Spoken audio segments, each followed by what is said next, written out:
Hi, second grade. Thanks for joining me for Chapter 2 of Little House in the Big Woods. You need to have your book. This video is going to be the first part of the chapter, page 24 through 40. So let's get started. I hope you are comfortable, you have a good seat. I hope you have your beverage and your book. Chapter 2, Winter Days and Winter Nights, page 24. The first snow came in the bitter cold. Every morning Pa took his gun and his traps and was gone all day in the big woods, setting the small traps for muskrats and mink along the creeks, the middle-sized traps for foxes and wolves in the woods.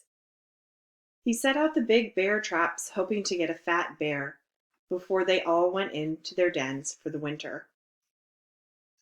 One morning he came back, took the horse and sled, and hurried away again. He had shot a bear. Laura and Mary jumped up and down and clapped their hands. They were so glad. Mary shouted, "I want the drumstick! I want the drumstick!" Mary did not know how big a bear's drumstick was. When Pa came back, he had both a bear and a pig in the wagon. He had been going through the woods with a big bear trap in his hands and the gun on his shoulders when he walked around a big pine tree covered with snow, and the bear was behind the tree. The bear had just killed the pig and was picking it up to eat it. Pa said the bear was standing on its hind legs, holding the pig in its paws, just as though they were hands. Pa shot the bear, and there was no way of knowing where the pig came from, nor whose pig it was. "So I just brought home the bacon," Pa said. There was plenty of fresh meat to last for a long time. The days and nights were so cold that the pork in a box and the bear meat hanging in the little shed outside the back door were solidly frozen and did not thaw. When Ma wanted fresh meat for dinner, Pa took the axe and cut off a hunk of frozen bear meat or pork. But the sausage balls, or the salt pork, or the smoked hams and the venison, Ma could get for herself from the shed or the attic. The snow kept coming till it was drifted and banked against the house. In the mornings, the window panes were covered with frost in beautiful pictures of trees and flowers and fairies.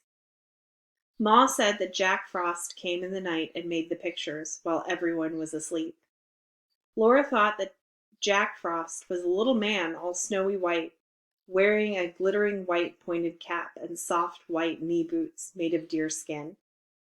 His coat was white and his mittens were white, and he did not carry a gun on his back, but in his hands he had shining sharp tools with which he carved the pictures.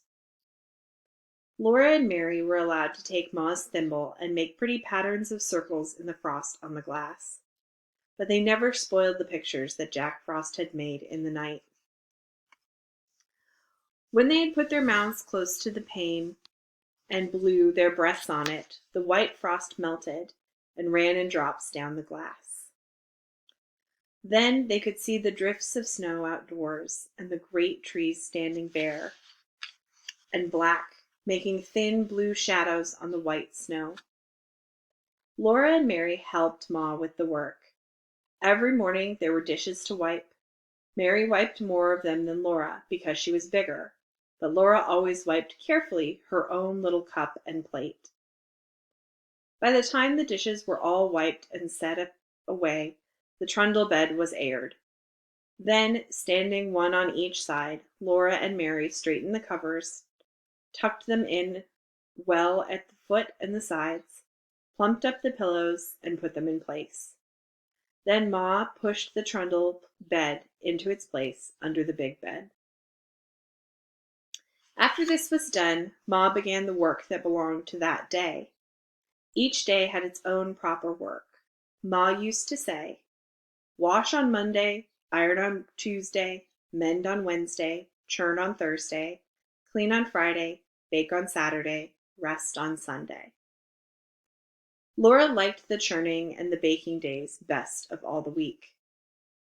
In winter the cream was not yellow as it was in summer, and butter churned from it was white and not so pretty. Ma liked everything on her table to be pretty, so in the wintertime she colored the butter. After she put the cream in the tall crockery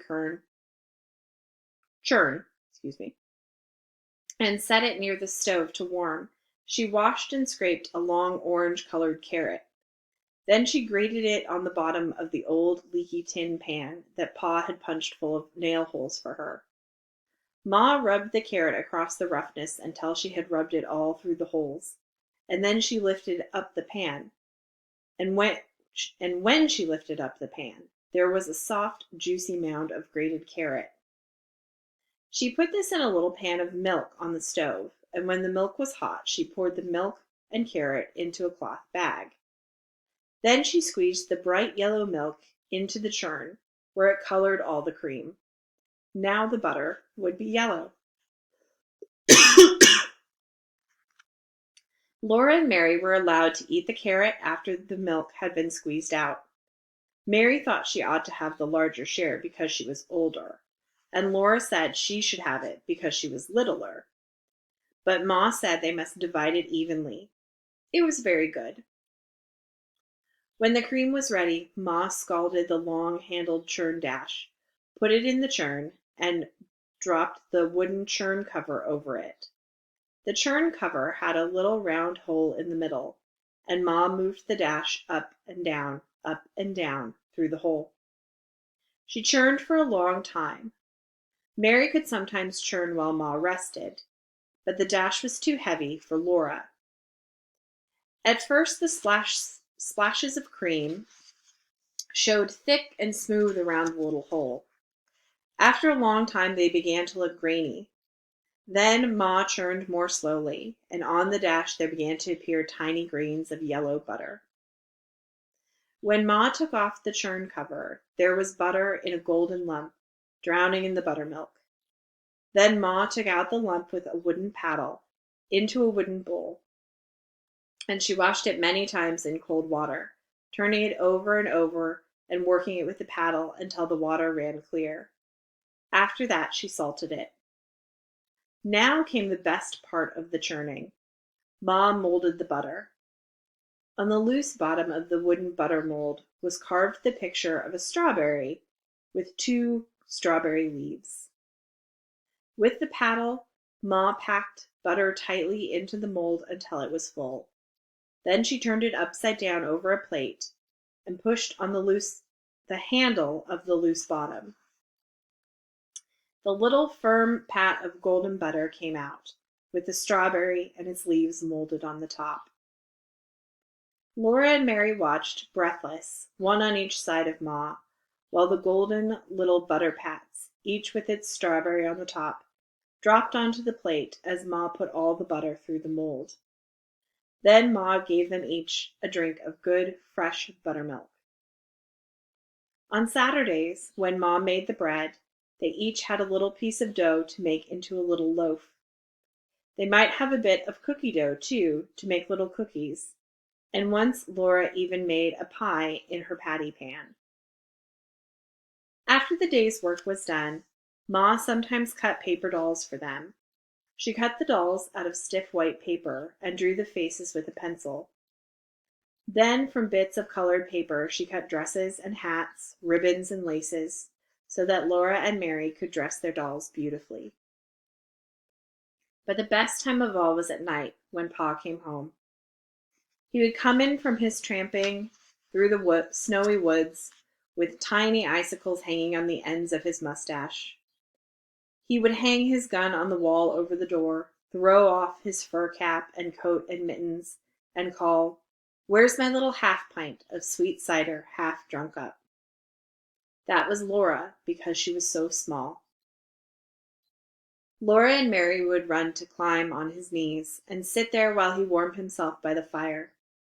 Then he would put on his coat and cap and mittens again and go out to do the chores and bring in plenty of wood for the fire. Sometimes, when Pa had walked his tramp lines quickly because the traps were empty, or when he had got some game sooner than usual, he would come home early. Then he would have time to play with Laura and Mary. One game they loved was called Mad Dog. Pa would run his fingers through his thick brown hair, standing it all up on end. Then he dropped on all fours, and growling, he chased Laura and Mary all around the room, trying to get them cornered where they couldn't get away. They were quick at dogging and running, but once he caught them against the woodbox behind the stove. They couldn't get past Pa, and there was no other way out. Then Pa growled so terribly, his hair was so wild, and his eyes so fierce, that it all seemed real. Mary was so frightened that she could not move. But as Pa came nearer, Laura screamed, and with a wild leap and scramble, she went over the woodbox, dragging Mary out with her. And at once there was no Mad Dog at all. There was only Pa, standing there with his blue eyes shining, looking at Laura. "Well," he said to her, "you're only a little half-pint of cider half drunk up, but by jinks, you're as strong as a little French horse." "You shouldn't frighten the children so, Charles," Ma said. "Look how big their eyes are." Pa looked, and then he looked down at his fiddle. He began to play and sing. Yankee Doodle went to town. He wore his striped trousies. He swore he couldn't see the town. There were so many houses. Laura and Mary forgot all about the Mad Dog. And there he saw some great big guns, big as logs of maple. And every time they turned 'em round, it took 2 yokes of cattle. And every time they fired 'em off, it took a horn of powder. It made a noise like father's gun, only a nation louder. Pa was keeping time with his foot, and Laura clapped her hands to the music when he sang. And I'll sing Yankee Doodle Doo, and I'll sing Yankee Doodle, and I'll sing Yankee Doodle Doo, and I'll sing Yankee Doodle. All alone in the wild big woods and the snow and the cold, the little log house was warm and snug and cozy. Pa and Ma and Mary and Laura and baby Carrie were comfortable and happy there, especially at night. Then the fire was shining on the hearth, and the cold and the dark and the wild beasts were all shut out. And Jack the Brindle Bulldog and Black Susan the cat lay blinking at the flames in the fireplace. Ma sat in her rocking chair, sewing by the light of the lamp on the table. The lamp was bright and shiny.